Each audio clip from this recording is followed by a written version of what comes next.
I'm recording to the cloud and let's go. Let me welcome you all to the event. Thank you so much for coming. This is the QualLab Lunch series that we started last year and backed by popular demand. We weren't sure if people wanted to still have this, but yes, people do want to talk about research and different questions and engage and all that. So I'm Penny Pasque. I am a professor in Ed Studies as well as the director of QualLab, which just started this past summer. And so we're gonna have a little housekeeping, then introductions, where I'll hand it over to Bakari and he will introduce Dr. San Pedro. So here, just housekeeping, please turn on your video if you're able, if you're willing. We'd love to see you. If not, that's just fine. It's up to you. And then we like Q&A, not always just in the chat. If you put it in the chat, Bakari will certainly ask your question when possible, but at the end, we'll do a Q&A where you can turn off your microphone and actually ask a question. And, you know, it just feels a little more personal that way. We are recording it. The video will be available online. If you're interested in closed captions for any of these events, just let us know. If you can give us a heads up, that's always helpful so that we can bring somebody in to do the closed caption. And then, of course, our websites for more information about our program and events. So here's the outline. First, we're doing housekeeping and welcome. This is it. And so then we'll turn it over to Bakari, who will introduce Dr. San Pedro. Then Dr. San Pedro will run his presentation with you all. He asked for small group introduction conversations just to get everybody engaged and warm up. Then the presentation, then we'll do Q&A for the rest of the time. The last few minutes will just be where we'll tell you about the other events that we have going on. So let me introduce and turn it over to Bakari Lumumba.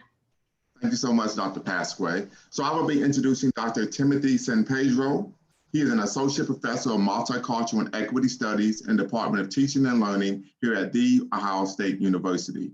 Dr. San Pedro's scholarship focuses on the intricate link between motivation, engagement, and identity construction to curricular and pedagogical practices that refocus content and conversations upon Indigenous histories, perspectives, and literacies.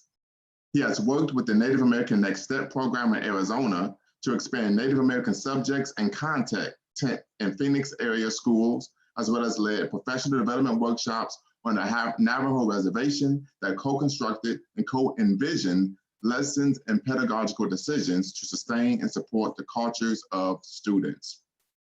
His co-authored chapter with Valerie Kinlock in Humanizing Research, titled The Space Between Listening and Storying, Foundations for Projects in Humanization, examines how trust, vulnerabilities, the development of relationships or storying provide spaces to engage in transformative resistances and praxis in academic, community, and research settings with participants. 2 publications are in press with the Journal of American Indian Education and Research and Teaching of English. He serves as the chair of the Department of Teaching and Learning's Equity and Diversity Committee and is a member of the Standing Committee on Research for the National Council of Teachers of English. Please help me welcome Dr. Timothy San Pedro.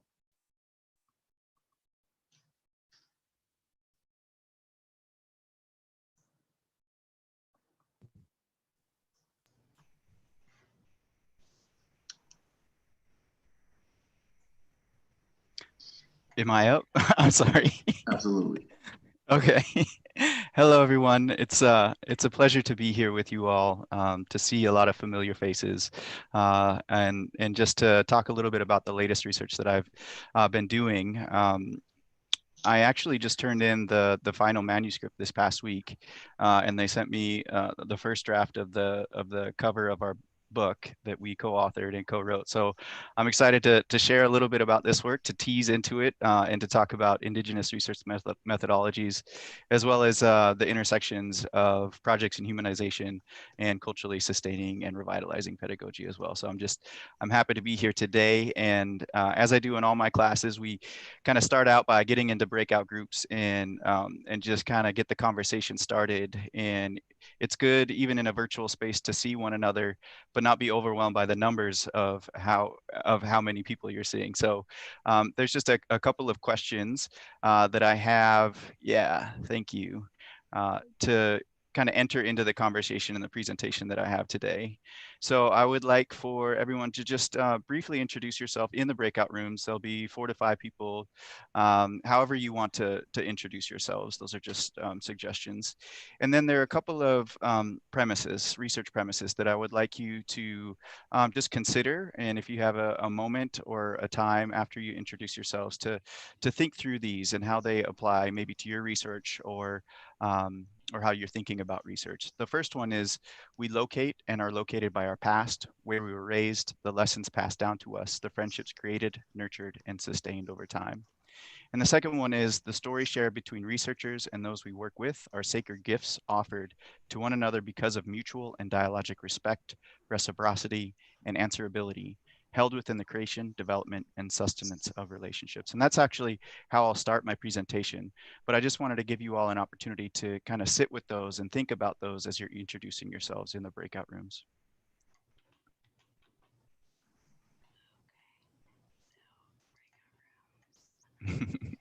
Penny, you do what I do. I like have to verbalize through what I'm doing to get Zoom going. Yes, yes. Well, here we go. All right. Random breakout rooms, and we'll see you in Yay. about 10 minutes. Does that sound right, Tim? Or? Yeah, that sounds good.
All right.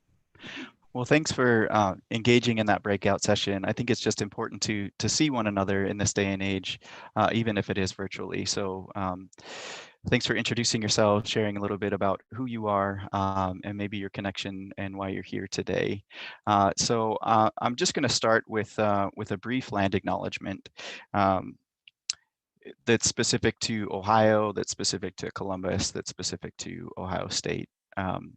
So indigenous peoples have been coming to what is now the state of Ohio for thousands of years, and the series of large-scale geometric boundary and effigy earthworks still visible in central and southern Ohio bear witness to our region's historical importance as a center for economic, spiritual, artistic, and intellectual endeavors and exchanges. Central Ohio is a traditional homeland of the Shawnee, Delaware, Wyandot, and Miami peoples, and other indigenous nations also have strong ties to this area.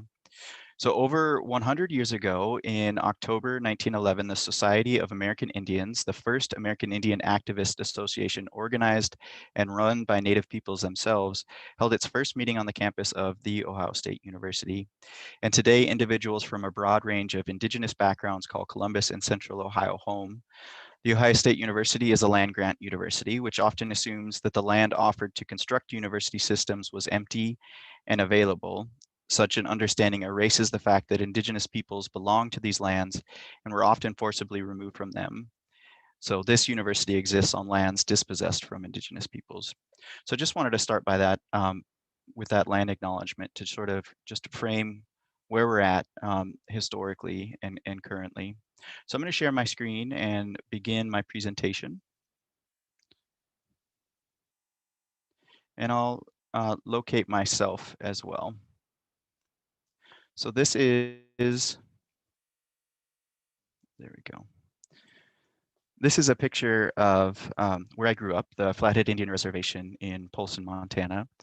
And because of the work I do, because of where I was raised, it's often assumed that I'm Native American, but I'm not. I'm Filipino American that grew up and was surrounded and welcomed into the families and homes of the Salish, Kootenai, and Pend Oreille peoples there. And it's with their support and love that I continue to do the work that I do and attempt to answer questions that have been central in relation to education and the role of schooling in our education. And so I began with two premises, two statements.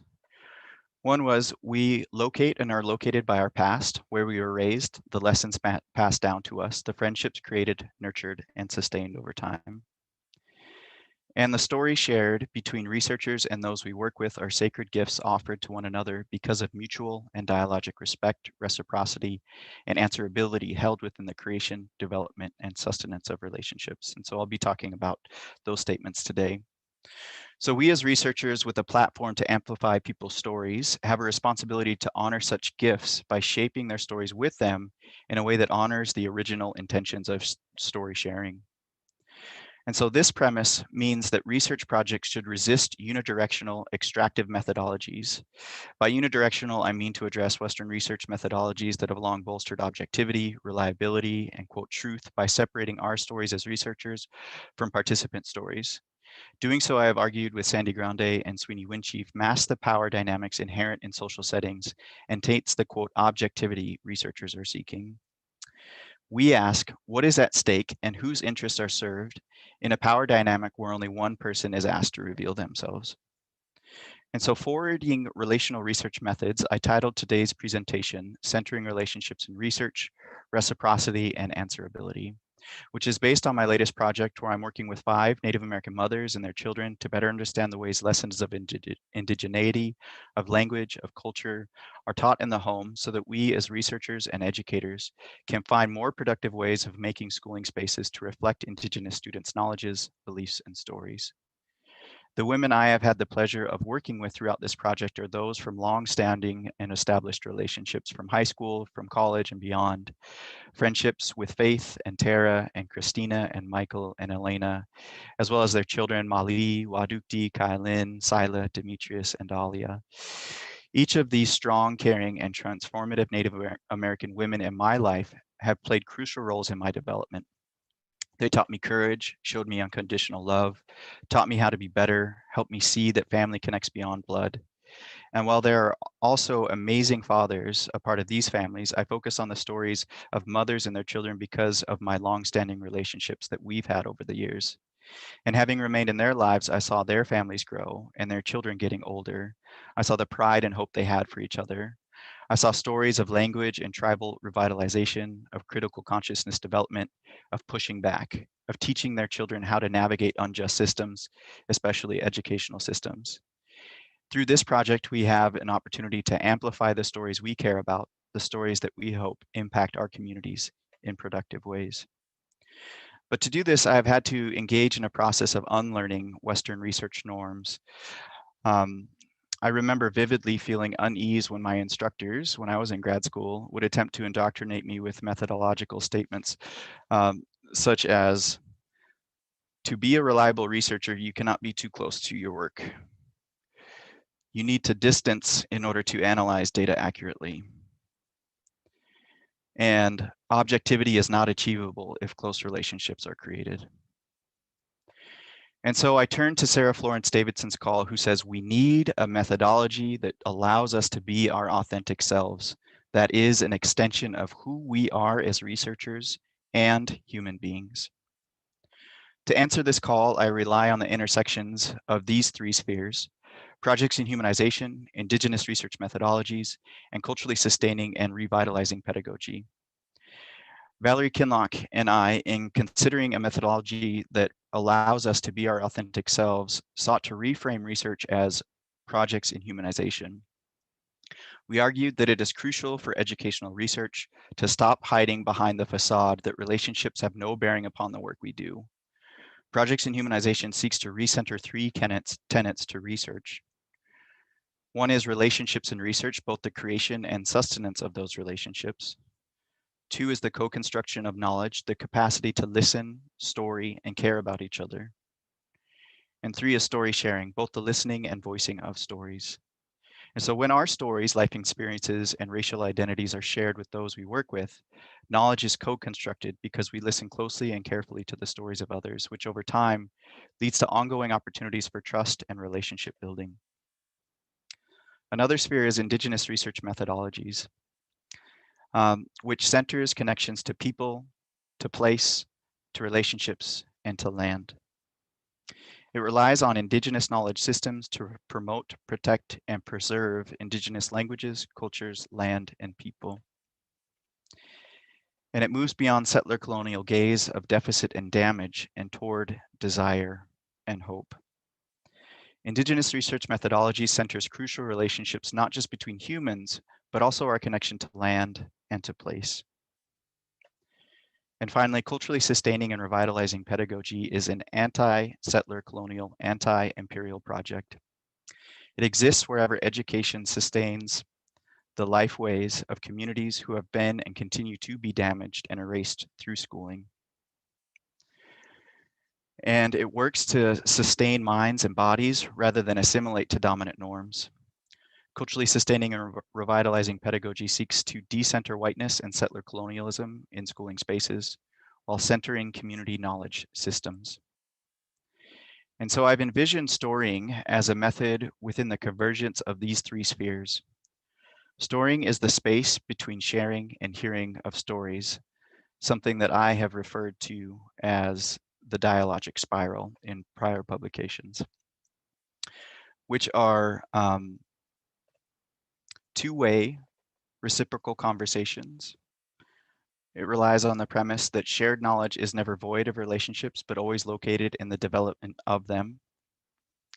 And relies also on the framing from Lee Patel, who says we should see ourselves as stewards not of specific pieces of knowledge, but rather of the productive and generative spaces that allow for finding knowledge.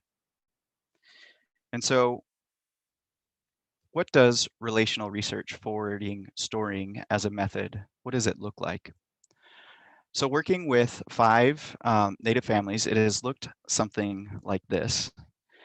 Before the IRB was written, I visited my friends' homes in Washington and Montana and North Dakota. And during that time, we co-constructed our project's purpose, our questions, and direction.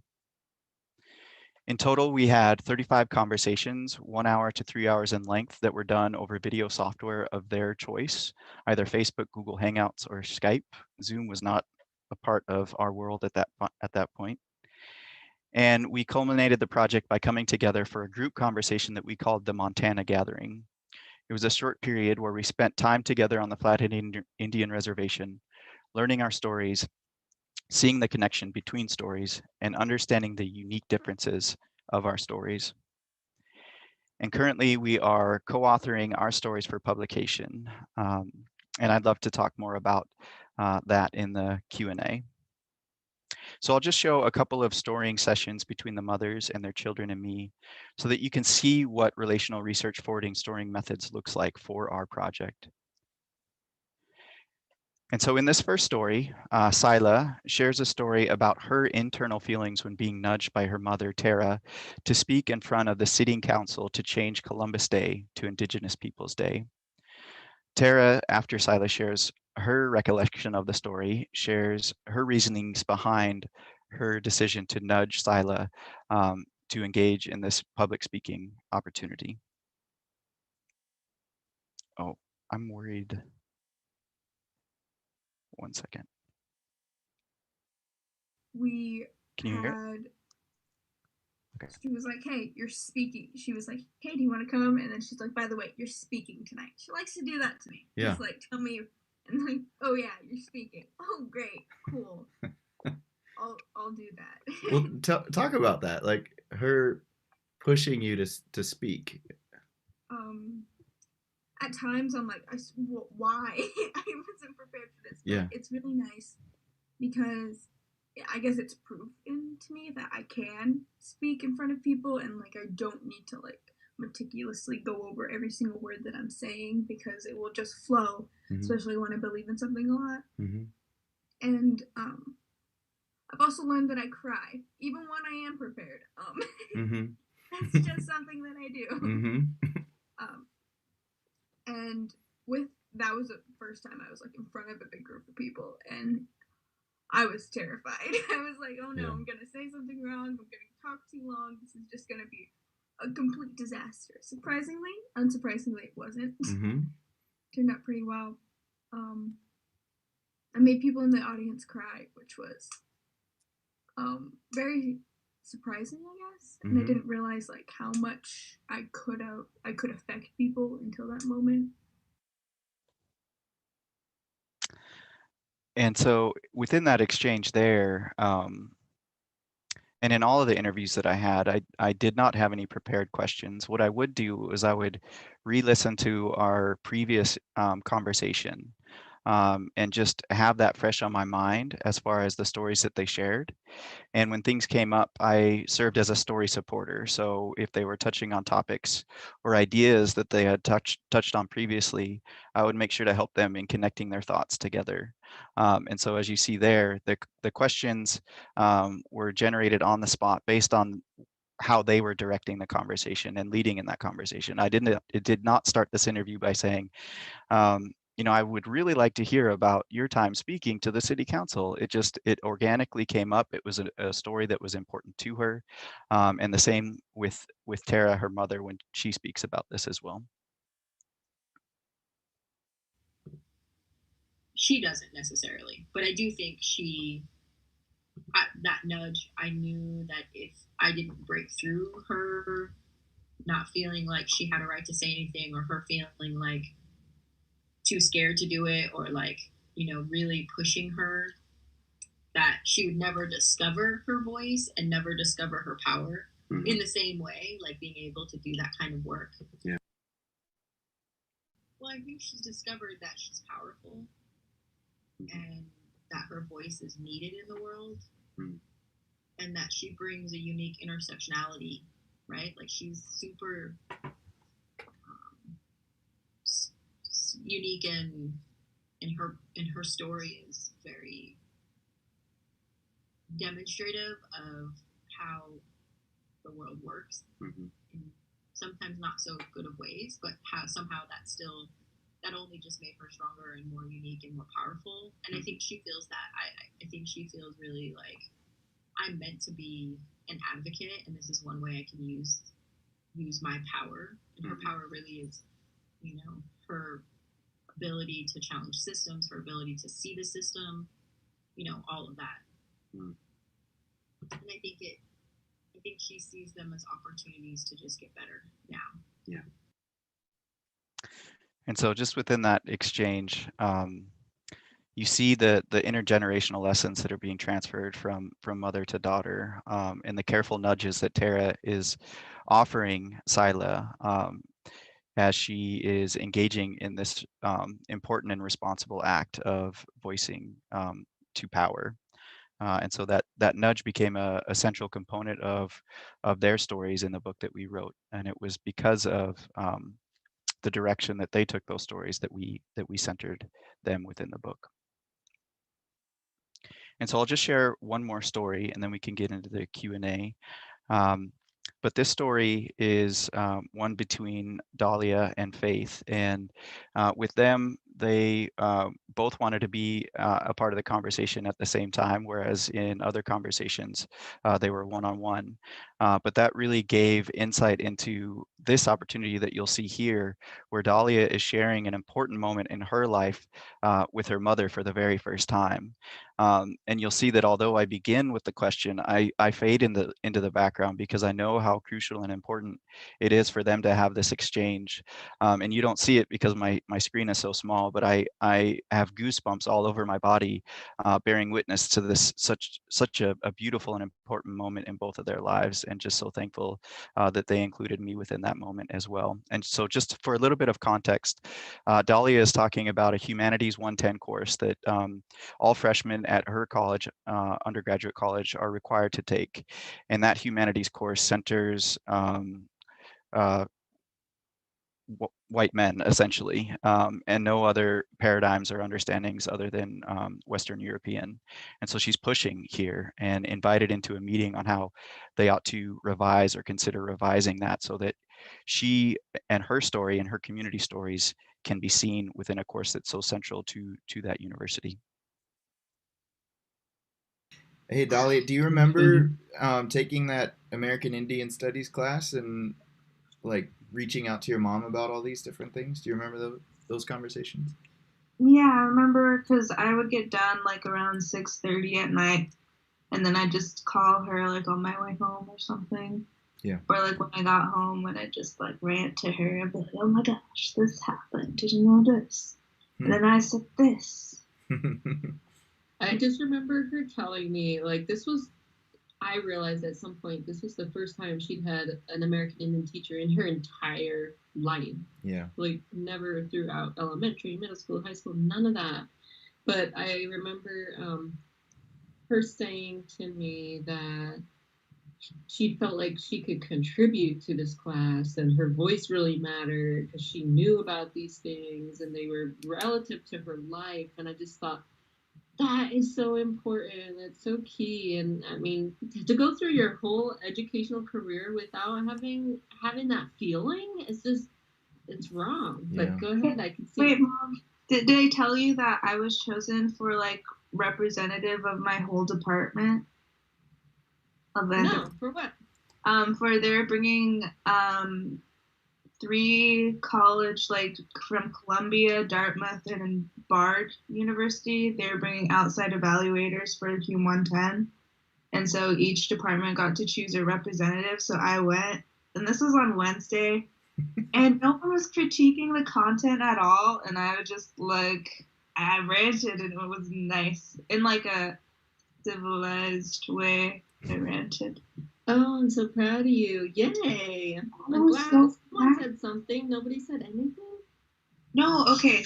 So all they did was talk about how, are the lectures effective? Do you like the style of the lectures? Blah, blah, blah. Do you like how you have little conferences? Blah, blah, blah. So they're only talking about like the pedagogy instead of like the actual content of the class. And so like it was getting like towards the last 15 minutes of this hour-long kind of thing. And so I finally participated. I was like, I just wanted to like talk about how the content of this course privileges like Western knowledge systems and how it affects people who aren't from this background. And if Reed really wants to focus on diversity and inclusivity, they wouldn't make this the single required course. And because it like makes people with different backgrounds uncomfortable in participating. and they're mainly arguing that a conference style course was like necessary to kind of get into like the read mindset. And I'm like, it doesn't make me want to participate if first of all we're critiquing the problems in the material, and I was like, I'm not saying that there's not value in like Aristotle, but we can't just let people go through 4 years of read without critiquing a single thing. And so I was saying stuff like that. And then I was like, and like, since I'm like a brown woman and there's all these things that are racist and sexist, and it's not my job to bring up these critiques and stuff like that. And I was like, why can't we have like different courses offered for different groups and blah, blah, blah. And so then I was done, and then everyone was uncomfortable, and I was just sitting there kind of angry. And then and then they kind of like moved on, and then this one like white girl who's sitting next to me like 5 minutes after I got done was like, well, I just really agree with you and blah blah blah. And I was like, sweet. But then afterwards, after she agreed with me, then everyone was like, oh yeah, it was a good point. So it took like a white girl to agree with me for people to care. But yeah. I'm so proud of you. That's awesome. I was really fired up. I was going to talk to you about it, but I was yeah.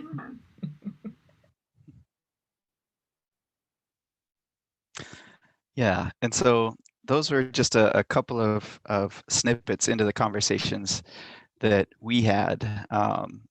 And within that one in particular, again, they were directing the conversation. It wasn't a prepared question that I had that led them there. It was something that was important and pertinent to their lives to share with one another. And since then, we have co-authored, co-drafted the chapters, and within the book itself, they are co-authors and the first author in each of the chapters. So it reads, for example, there, Faith Price, Dahlia Killsback, and Timothy San Pedro for their chapter.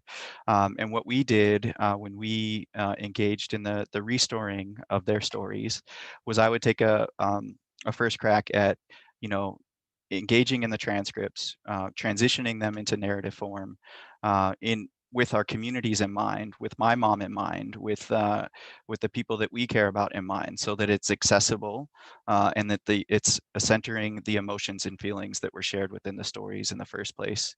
And so those initial drafts of the chapters were shared with the mothers and their children. And from that point, it was a negotiated space where we ask questions like, imagine an audience beyond us. What are some of the questions or some of the stories that were shared that were just meant to be between you and me? And because of that, some stories were removed. There are also moments where I got some information wrong that they corrected and updated. And they also had an opportunity to revise, to make their stories powerful and impactful as they move forward. And so in that process of co-authoring, co-analyzing, we generated the knowledge and the stories that were shared collectively within the book itself. And so, yeah, we're at that stage now where we're celebrating because it's submitted, it's in the works, and we're actually thinking about engaging in another book project where their names are on the front cover of the book, as we think about the methods centered in Indigenous research methodologies, projects in humanization, CSP, how those were used throughout the process. And it's not just my story, it's our collective story in the ways that we went about that work. So that's just a thought for now. But I'm excited for the book to reach all of you, and that you might be able to see how those narratives impact your stories, your communities, and your lives as well. So just want to thank everyone for being here, for being a part of this conversation, and I'm looking forward to the Q&A. Bakari's gonna facilitate the Q&A. I know you could have put things, he reminded you could put things in the chat, but also please unmute yourself, throw out a question, and let's engage. So we have a question from, we have a lot of questions coming in, right? Be careful what you ask for. So the first question that we have is, how compatible is Indigenous research methodologies with the IRB process? Mm. Ooh, yeah, that's a really good question. I think we need to think about the root of the IRB, the reason that it was created in the first place. It was created because institutions and researchers were going into communities and being untruthful in the purposes of their projects. We have many horrible examples in all minoritized communities of people entering into data collection and using that data collection for harm. And so the IRB essentially is, in my opinion, an instrument originally intended to protect communities, but I think it's morphed into a tool to protect institutions. Mm. And so I think when we're thinking about Indigenous research methodologies, that is happening all the time anyway, right? That research is happening concurrently, intergenerationally, in our communities all the time. Those of us who work with young children or anyone really who is exploring and understanding their world are asking questions and going on explorations in understanding ways in which to answer those questions.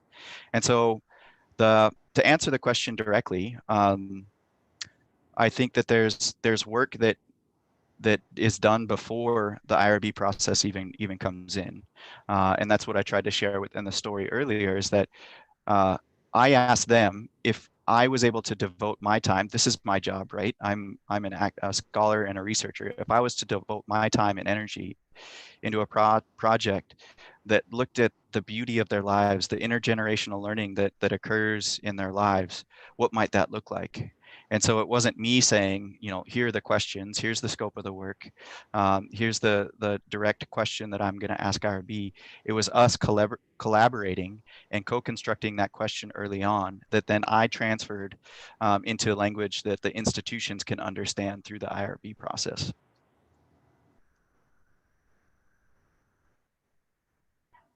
Okay, very good, very good. So we have another question that asked about centering, margins, and framing, and how is that useful in terms of doing the research?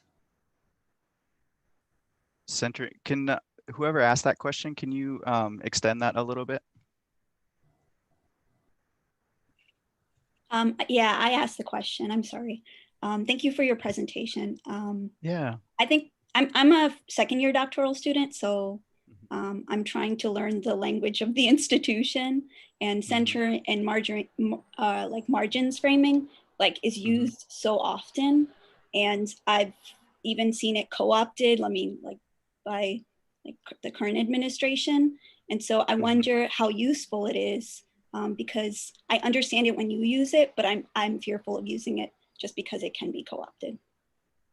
Can you, I feel like my understanding of margins framing might be a little bit different from yours. Can you provide just a description of what that means, not only for me, but the other people who are here?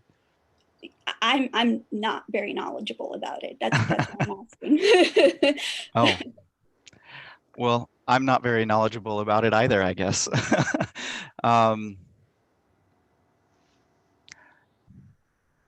Yeah, I'm not sure how to answer it because I'm unfamiliar with the term, to be honest. I don't know, Dr. Pasqua, if you have an understanding of it that we can build from this question. You know, I'm not familiar in particular with the research that you're talking about, but it is reminding me of whose voices get centered, what are on the margins, and the ways in which some of Indigenous research really is about centering Indigenous perspectives and not necessarily white people's dominant methodologies and perspectives, which is is just one idea. No, thank you. That helps me. Jamila Lyascott, she's a famous scholar, and she just wrote a book, Black Appetite, White Food, and she uses this metaphor of, you know, working so hard to get a seat at the table, but when you get to that table, the food is intentionally inedible to us. And so I think that metaphor is useful in thinking about you know, buzzwords that are out there such as inclusion. inclusion into what, and what needs to be erased or replaced in order to have a seat at that table. And so I think from her metaphor, I've been thinking about rather than working, that work is important, right? I do think that that work is important, but I think that rather than spending so much time, our sole energies on having that seat at the table, that we realize that there are other tables that need to be constructed and nurtured, and to have different people at those tables. And so for this work, in Indigenous research methodologies in particular, it's not for Western institutions. It is for the local communities. It's for the tribal communities to understand their sovereignty, to understand their histories, their knowledge structures, to revitalize, and refocus what's been in their communities and in their knowledge structure since time immemorial. And so in doing so, I've been working with Michael Munson, who's a mother in this project itself. But in her work, she's very careful in what she shares with people outside of the community, because her work has been devoted to the community itself. And if it's beneficial, maybe to other communities to see this in action, tribal communities in particular, then she will share it. But she's not writing for anybody else. She's writing for her community. And I think that somewhat addresses the question that you had there. Sorry, I didn't know the term. Great answer, great answer. So we have another question. And the question is, you talked about describing your interview process. Are we seeing any movement in the IRB process that would facilitate revitalization, dialogic, indigenous methodologies? I mean, within the framing of the IRB itself, there was a purpose, there was a function, right? And that purpose and function was co-developed with the mothers and with the children themselves. And so the questions that were generated from that initially were co-constructed with them. And we began with some of those questions, like what does intergenerational learning look like within the home? What does Indigenous knowledge structures, how is that shaped and shared in the home and in the community? And so these are broader questions that we use to frame within the IRB that are general enough to where we could go in a number of different directions. And so that was intentional on my part, so that the work itself wasn't pigeonholed into a specific slot, but that we could just in like thinking about grounded theory, Sharma's understanding of grounded theory, that theory is co-generated, co-developed as you move along. So how do you generate theory when you already have the answer within the IRB? So I think that there's some worth in being general enough about the description, about the focus and of the question, that you can go a number of different directions and have those stories all come back to the purpose of the project itself. Very good, very good. Another question, this is from Brianna Parker. Hey, Brianna. Yes, she has a question. She says, as a new faculty member, yes, let yourself be seen, there we go. In a new place in space, what are some suggestions in connecting with community members to do this kind of work, especially in the age of COVID-19? Brianna, do you want to share a bit about what the genesis of that question? So yes, hi, thank you so much for reading my question. And so I just kind of moved here, and I'm really interested as a first year faculty to start doing community engaged research and partnership. And prior to coming here, I was really excited because I'm not from North Carolina, but I was excited to do work with the community because I was like, oh, there'll be opportunity for me to them to see me, for me to kind of go into their spaces, to interact, to have conversations, to engage.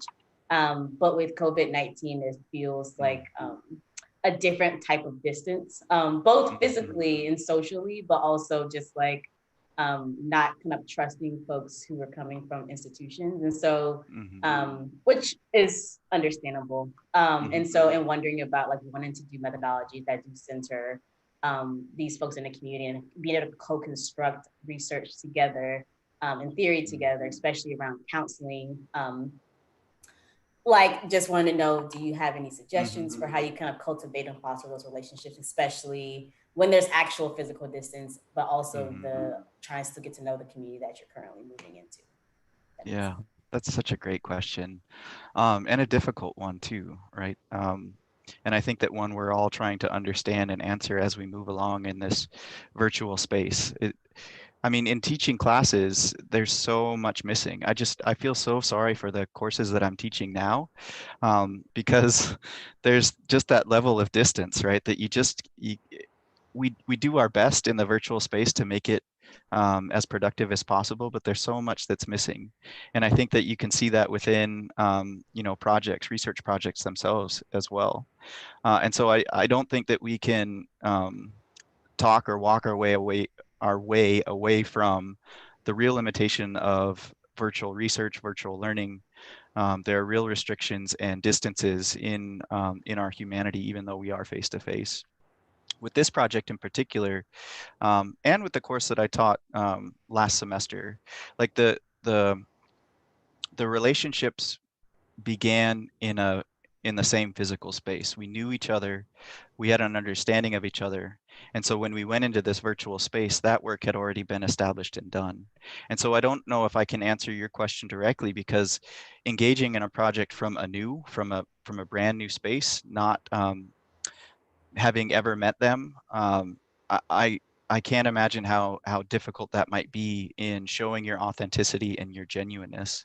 I do think that there are some things that you can do of being in community, of being activists with people who are fighting for their humanity, for fighting to be recognized and seen and not killed. I think that there are different ways to show up within community that are safe for us, and that we can enter into meaningful relationships organically, rather than having a first meeting in an online virtual space. And so I know it's not a great answer to your question, but I do think that we need to understand the real limitations of this virtual space, and to, co-understand, co-envision ways in which we can make it work for us. But I really don't have that great of an answer for you, Brianna. I'm so sorry. No, that's a great answer. Thank you so much for that.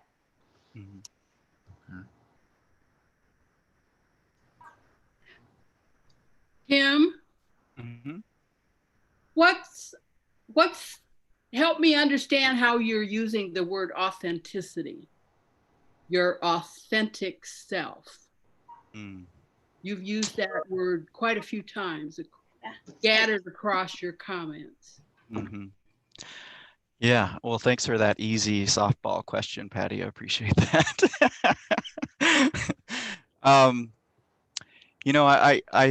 I think that we have an understanding of who we are, but that also comes into contact with how others see us. And sometimes that doesn't always overlap neatly. And so for me, being Filipino American and growing up on a Native American reservation, I have understood that sometimes my internal understandings of who I am doesn't necessarily match how others position me. But it has been through the relationship and the development of those relationships with people, where we have lasting friendships and conversations that help me really understand who I am in relation to other people. And so I think for when I talk about authenticity, I'm talking about how I am coming to be, and my understanding of identity is emerging in relation to the people that I'm working with, in relation to the people who have become families to me. And so I don't think, what's that? Authenticity then is becoming, as opposed to this thing that a destination that you were. And have always been. Some core that has not changed. It is in fact the relational self that you're talking about. Absolutely. And I think that there are different ways that we can show that authenticity within our publications as well. It's showing ourselves, our identities in motion. It's showing ourselves in relation to the people that we're working with. It's showing that it's still emergent and messy. And I think that messiness is revealing of that authenticity, as you stated, Patty. Okay. So exciting. I think we need another article about all about authenticity. I'm ready. Right? Yes. Well, I know that we could keep going, and I feel like I would like to. So I'm going to just take a minute to say thank you to Dr. Timothy San Pedro. Everybody, thank you so much. Yeah.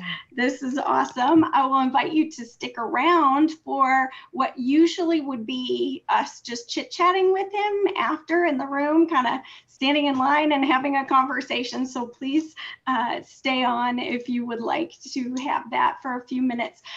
Later today at 3 o'clock, Dr. Rich Milner, who is one of our alums, will be one of our guests for the Unapologetic Educational Research Series. So we hope you register and join us for that, or see the video for all these on our website.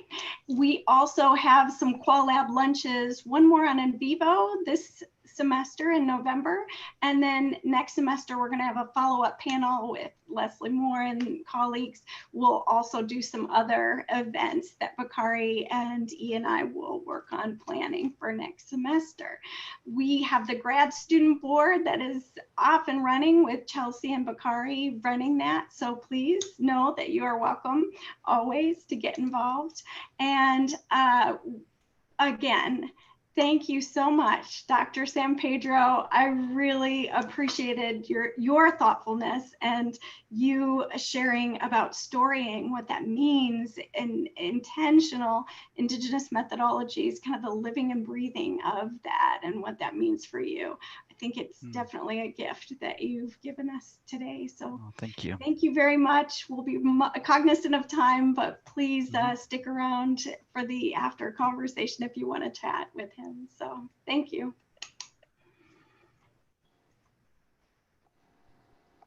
Thanks, everyone.